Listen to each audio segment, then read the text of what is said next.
a sense of community when you're free. Rolling through the mountains, rolling through the valley, rolling through paradise with me. Hello, everyone. To sing is to change a word. To sing is to change the world. That's a quote from today's guest. Ladies and gentlemen, Earle Peach. Welcome to the show. Hello. So obviously you're a singer. This is true. So when did your music career start? Well, a music career is different from a music background, I guess. So career-wise, I started supporting myself as a musician maybe 20 years ago, maybe around 2000. Mm-hmm. So then you have a musical background? Yeah, I started playing piano when I was 8 and started writing songs when I was 9. And then I went to Vancouver Community College when I came out here. And later SFU, did electronic music and composition. And then I started singing in choirs, and I started running music programs at community centers and open stages and whatnot. So it's just been a constant this and that. So when you came out here, where did you come out from?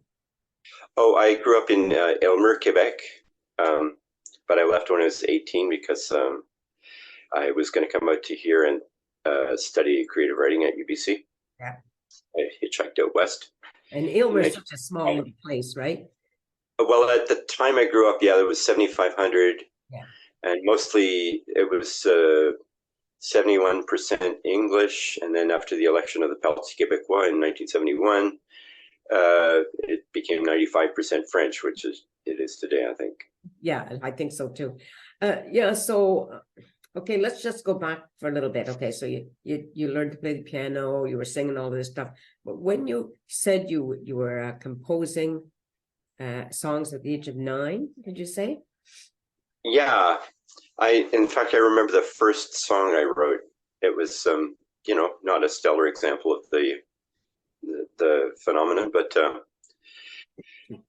I was singing songs by other people, like the Beatles and stuff, and I was asked to sing in my elementary school choir. My mother was a piano teacher, nice Italian piano teacher, and so she was my first teacher. Right. And but it's good to have that kind of a background, isn't it? Yeah, and my father also played guitar, and my sister was studying violin. She played for a while in the National Arts Center Orchestra, and my other sister was studying singing, and so she still sings with a choir in Arizona. Oh, wow, very nice. Yeah. So now, at some point you go to university. Sorry, I'm going to sneeze. Bless you. It didn't happen. So you go to university to study music. What did you say? Yeah. No, actually, I went to study creative writing. Oh, okay. Yeah. And I did that for a couple of years. And then I started running a food co-op. And later I learned to make stained glass, and I did that for a while. And then I started working at Carnegie Center on the corner of Hastings and Main, running 2 jams and a cabaret every week. So I got to know a bunch of musicians in the downtown east side, did that for quite a while. Right. And then I started directing a choir. My partner and I would frequently sing. Well, see, when I was at VCC, I sang with the choir there, the Willand Singers, and when I came out, I auditioned to sing with a group called Vox Humana, which was ex-UBC chamber singers, and to my astonishment, they accepted me. So I sang with them for a couple of years and learned a lot of stuff. Right. So when we would sing with our friends, I was tending to tell people, okay, sing this and sing that. And so a friend was giving up a choir she was running called Inquiring Minds, and she said, why don't you take it over? And the first day I tried it, there were 15 people. The next week there were 2. So I had to learn from the ground up. But that eventually started working. That choir is still happening now at Mount Pleasant Community Center. Very nice. Quite a few years later. So from there, I started running a mental health choir called the Highs and Lows, Right. appropriately enough. And then I started directing a political choir called the Solidarity Notes Labor Choir in 2000. And we went a bunch of places and did a bunch of things, and that was pretty fun. So all of those choirs are still running. Oh, very good. Yeah. All right. So other than like the choirs and then performing in the club or wherever it was, have you ever been in a band? Anything like that? Yes. Yeah. So when I went to VCC, I started playing with some other people. And that was the first time I'd ever played with other musicians. So it was a bit of a change for me.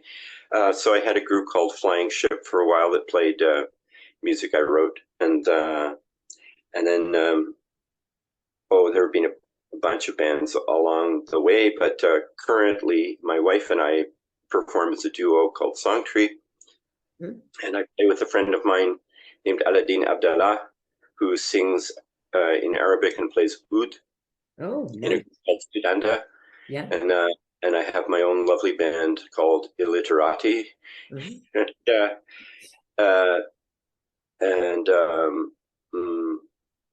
there's another one. We also play with a group called Sospiro Misterioso, which plays English country dance music and various music from the continent, and we dress up in costumes, and it's all instrumental. That's pretty fun. Oh, okay. So there's a bunch of little projects. Right. So you still play the piano? I do, and I teach a bit of piano, and I teach guitar, and I teach singing in theory and whatever, So as I say, it's a bit of this and a bit of that, right? It's drips and drabs. Yeah, yeah. So when you were growing up, who were some of your idols, musically inclined, that is? I was deeply affected by the music of Dave Brubeck because my sister would play Brubeck on the piano, and there was a book of Brubeck on the piano, so I went down and started learning how to play it laboriously and incorrectly. But I also was strongly affected by Bruce Cockburn and groups like Yes and Frank Zappa and the Beatles and so on, right? So in terms of instrumentation, I was always really fond of writing in odd time signatures. So that was even when I was 15 and I was learning how to write music on paper, I was writing stuff in 5 and 7, just because I could, right? Yeah, well, sounds right to me. If you can do it, right? Yeah, exactly. I mean, most people, I think we know this, that we hold ourselves back, right? Yeah, and and I do too. I mean, there's lots of stuff that I wouldn't mind trying, but I've never have, just because I'm doing other stuff. Yeah, for sure. Yeah, I mean, it sounds like you're very busy. Yeah, there's a lot going on. In fact, one of my choirs is singing at noon at Oppenheimer Park for folks down there. We sing 5 choral tunes and then we do a sing along. Oh, that's today? Yeah, that's today. Oh, this is air in time, unfortunately. Oh, that's fine. Okay. But Sospiro has gigs coming up, and Literati has gigs coming up, and I also host a couple of coffee houses every month. So that there's one of those coming up on the 13th of October and it's at the 411 Seniors at 19th and Fraser.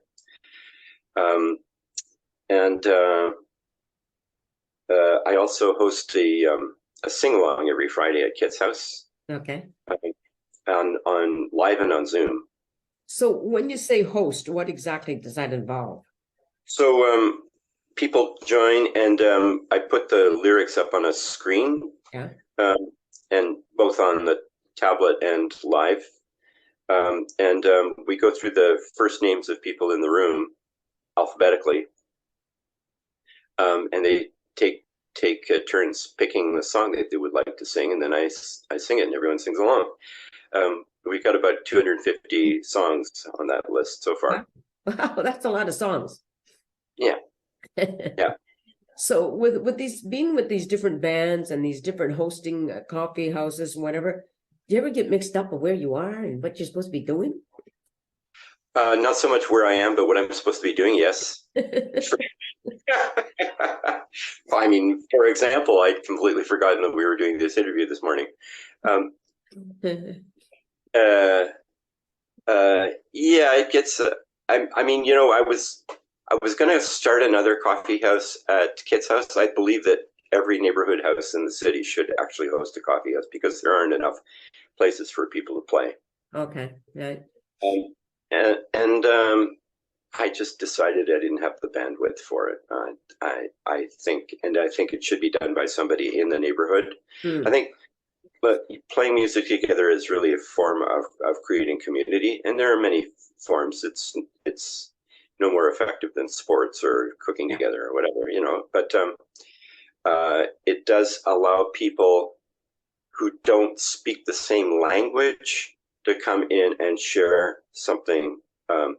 So we have one woman who comes into the sing-along, for example, who speaks no English, but she likes the music.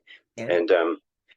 And one time I came to her name, and every time I've done it in the past, she's gone, you know, oh, no. But this time she got up and she sang us a Korean song, and that was great. Very nice. So, you know, that's something that's a bit unusual. I guess people from different places can play sports together too. Yeah, for sure.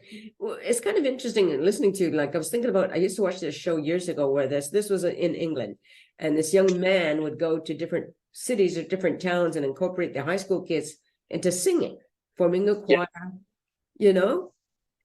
And it was really good because it brought those communities together. Yeah, well, there's an interesting thing about that, which I mean, given what's going on with people just finding endless opportunities for division these days, and the rabbit holes we're going into about conspiracy theories and so on, when we work facing in the same direction, we actually get along a lot better than when we work face to face. Right. Finding a common ground. Yeah, and a common project. Yeah, and the beautiful thing about music is it just touches everybody, right? Yep. The language of the world? Yeah, so I just did a workshop with the Solidarity Notes at the Vancouver Folk Song Society retreat at Camp Alexandra, and we invited members of the Nottingham Clarion Chorus in England to join us because it was a workshop on the music of activist choirs around the world. Okay. And so only 2 of them turned up, but we got to sing for them at least, and they're working out a time when we can get together and hear the whole choir. So it's fascinating because all of these choirs have websites with all of their arrangements online. Right.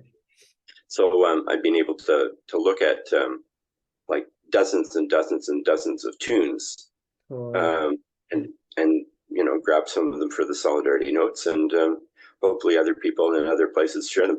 I found a choir in Australia called E Capella, directed by Miguel Hituali. And on that site, I found a round by Marie-Lynn Hammond, who is a Canadian musician. Oh. Right. So what goes around comes around. Yeah. So that was nice, a nice find, and we picked that one up, and we've been singing it. It goes, If we lose this forest, if we savage the land, we might as well be cutting off our own right hand, for we and the earth are one, under the moon, under the sun. So just a two-part round, it's nice. Yeah, for sure. Yeah. I was just thinking about, like, for me, it's probably the same for you with Zoom. It's opened up the world so we can, connect with anybody anywhere, but there's always that time difference to work out, right? Yeah, and during COVID, of course, it was hell on choirs. There was no way that we could sing together on Zoom. You can't even count up to 10 together. Right. But we kept meeting on Zoom, and we would sing along with the practice files, which I create. And then different people would play something or read a story or whatever, and just as a way of keeping the community together, right? But it was such a relief to be able to see people live again. We started meeting in Oppenheimer or in Trout Lake, right? To begin with, and that was such an event that the CBC actually came down and covered us doing that. Right? Oh, very nice, eh? Yeah, that's really cool.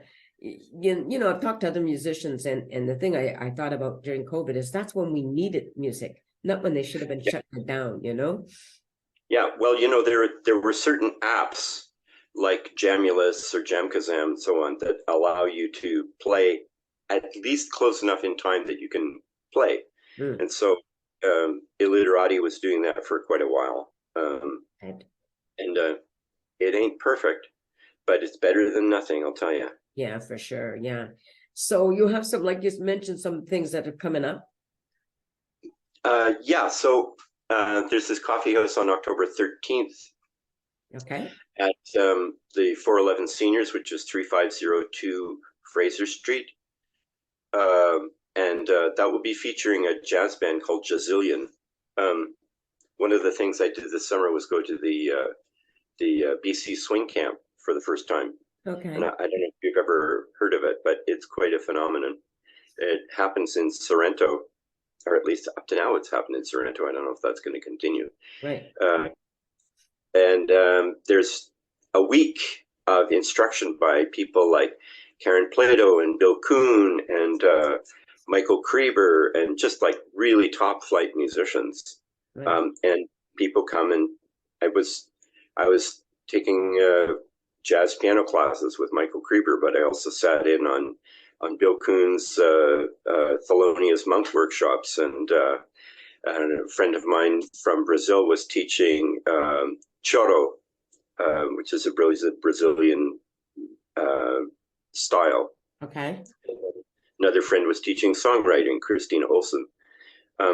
So speaking of Christina, she and Barry Truder and I have all written books about our experiences as musicians, and we're gonna do a reading together on November 25th at the Vancouver Public Library. Wow, very good. So, all right, so you're a musician, you're a host, and you're a writer, and you set up choirs, and yeah, the list. And I garden, and I ride a bike, and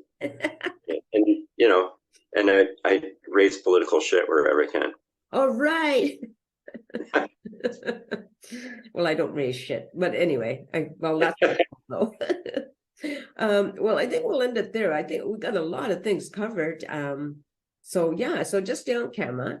So just want to remind everybody you're listening to Earle Peach, and you'll find this information. Well, I'll include his name, and I think I can't remember if you had a website or. So Illiterati has a website, although I need to update it, but let me spell it for people because okay, go ahead. It's ILLITERATTY, so the last part is ratty, as in Wind of the Willows. Okay. Dot .ca, I believe. Okay.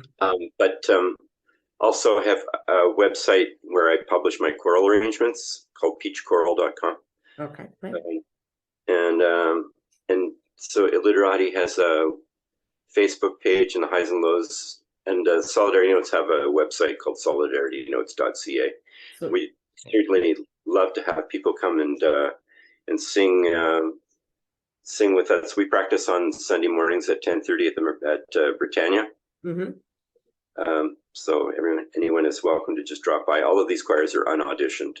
Right. Sounds really good. Yeah. Sounds great. All right. Well, thank you. Stay on camera, and thanks everybody for watching the show. Hope you continue to do so. Take care and peace out. A sense of community, Chilliwack's a place to be. A sense of community where you're free. Rolling through the mountains, rolling through the valley, rolling through paradise with me. It's multicultural, you're sure to see it all. Chilliwack's a place to be, you'll see. Come party in the park, go dancing after dark. Chilliwack's a place to be, you'll see.